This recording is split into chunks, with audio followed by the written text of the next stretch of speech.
네, 안녕하세요. 승승장구 2%입니다. 오늘 영상에서는 리플이 어떻게 커스터디, 사업과 결제, 인프라를 통합을 하고 실물자산 토큰화 RWA라는 새로운 흐름 속에서 어떻게 전략적 입지를 다지고 있는지에 대해서 말씀을 좀 드릴 수 있도록 하겠습니다. 이제 해당 부분에 대해서 리플의 사장 모니카 롱이 팟캐스트에 출연을 해서 인터뷰를 한 영상 가지고 와 봤습니다. 앞으로 리플이라는 회사 자체의 비전과 미래를 얘기를 하는 만큼 귀 기울여서 들어보시면 좋으실 것 같고요. 제가 해당 부분 내용인지라 의역과 오역이 있으면 안 되어서 정말 영상 만드는데 오랜 시간이 걸렸습니다. 고생했다고 구독과 좋아요, 알람 설정 한 번씩 눌러주시고요. 다른 건 몰라도 좋아요는 꼭 한 번씩 눌러주세요. 여러분들의 좋아요가 제가 영상을 만드는데 큰 힘이자 응원이 됩니다. 그러면 바로 영상 시청하시겠습니다. Well, I'm a payments guy, right? So I Yeah. come from that world of going to Cybos and going to Money 2020, working with those businesses where the last mile is the hardest. With crypto, often the first mile is the hardest, like just trying to use the thing. But with payments, it's get it you with a blockchain, you can get it all the way there, but can you get it to the last mile? And that's a real grind that people definitely underestimate. And so, yeah, it's kind of a hidden world. So the payments business, I now understand. Talk to me about custody, because this is, you acquired Mataco, I believe, was it 18 months ago, 2 years ago now? It's flown by. Yeah, about 18 months. It's coming up on 2 years in May. So it was 2023. Such a great business, company based out of Switzerland, and they really gained dominance with large banks. So the customers we serve are mostly large banks, everyone from BBVA to HSBC, and more and DBS I should mention as well in Singapore. They're a key partner.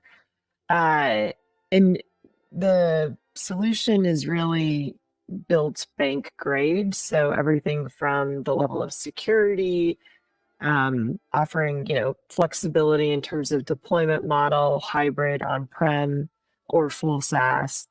And then also a policy engine so that, especially for these large banks, they can really kind of customize the policies and governance of digital assets. Not trivial to customize policies when you're a tier one global significant financial institution, GCP like HSBC or BBVA. What's interesting about those three names is there's a strong Asian nexus, but there's also a Latin American nexus. And as you start to think about where stablecoins are strong, it's often outside of the traditional corridors in those cross-border rails. So I can see where those banks would be interesting.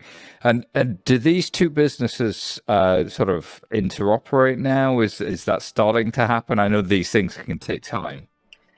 They take time for sure. And I would say, our vision is definitely for the infrastructure to tokenize, store, move, exchange. So some of the primitives we built for the payments business alongside custody for that all to work really seamlessly together.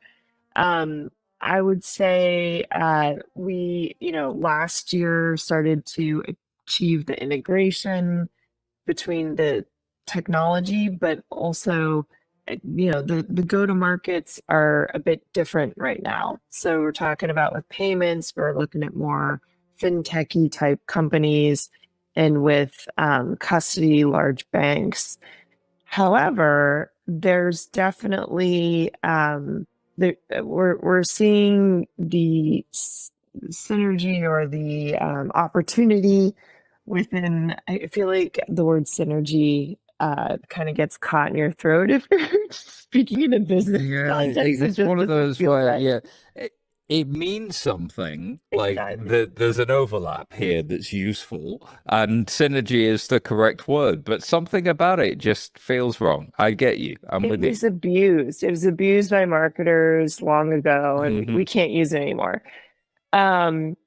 Anyway, like for example, some of those like crypto native companies, like a centralized exchange, of course they have custody, digital asset custody needs, and then they also have some needs that we can serve around stablecoin conversion and offering paying, to put it more simply. So yes, there's the opportunities there, and it's coming together.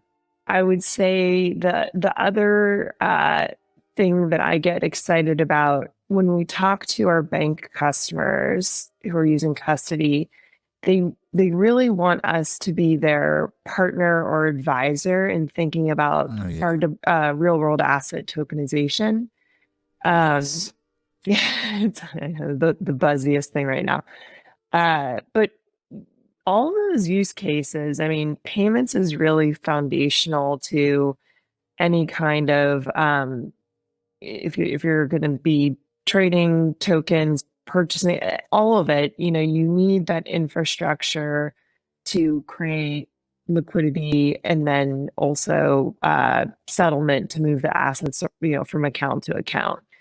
So I think that things that we have built in payments are very foundational for many different use cases that an FI would venture upon. It's funny how payments off-ramping into fiat was where, you know, sort of maybe the last 3 or 4 years have gone, and people have now started to see it.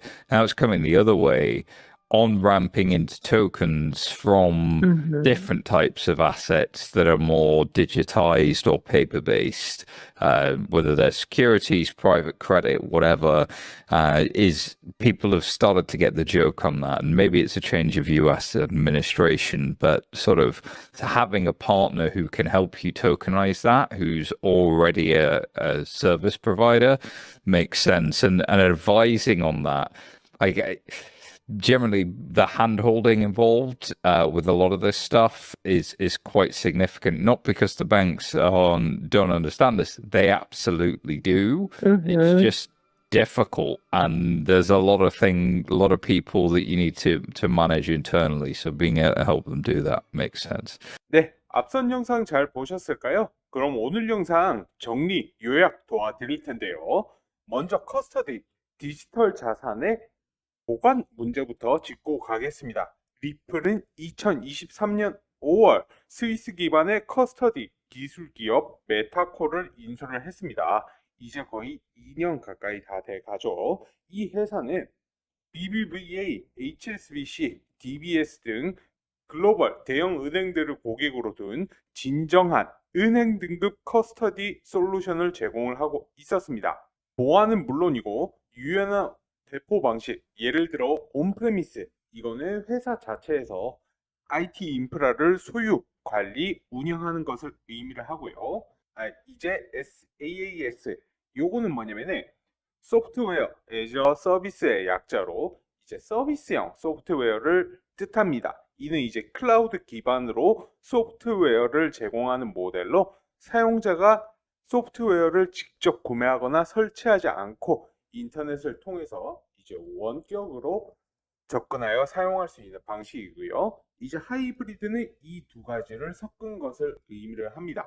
이제 무엇보다도 정책 엔진을 통해서 각 은행이 디지털 자산 관리 정책을 유연하게 설정할 수 있다는 점이 강점인 거죠.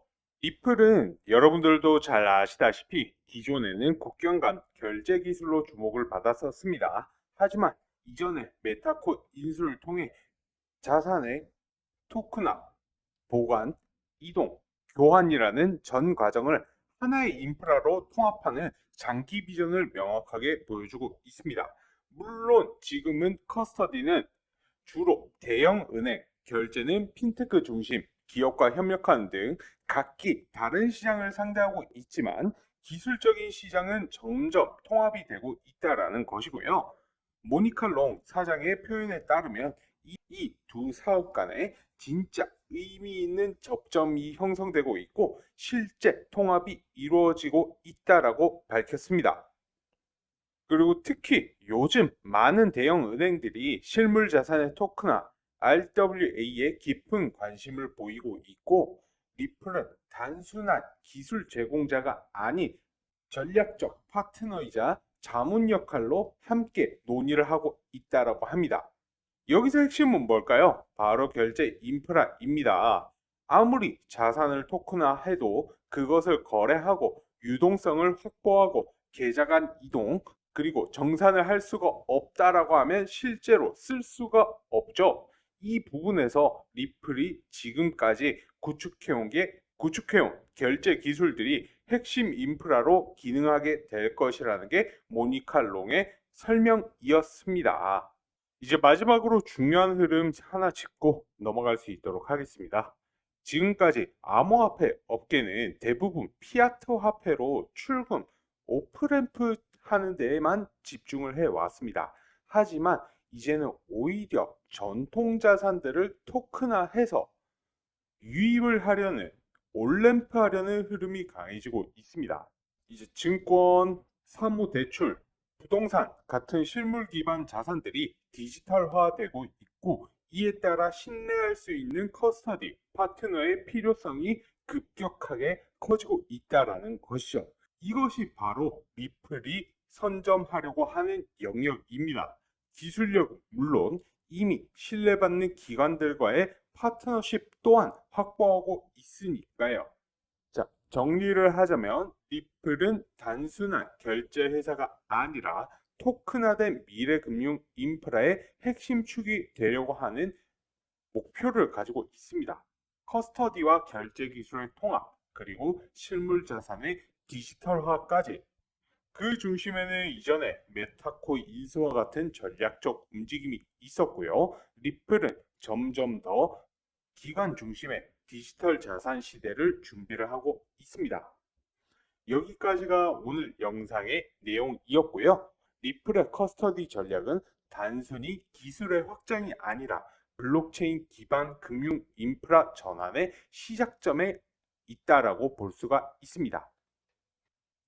네, 여러분 오늘은 제가 2부 영상 가지고 와 봤는데요. 이후 영상은 차차 올릴 예정으로 이어지는 내용 또한 오늘처럼 굉장히 중요한 내용이니까요. 구독하셔가지고 꼭 챙겨보시길 바라겠습니다.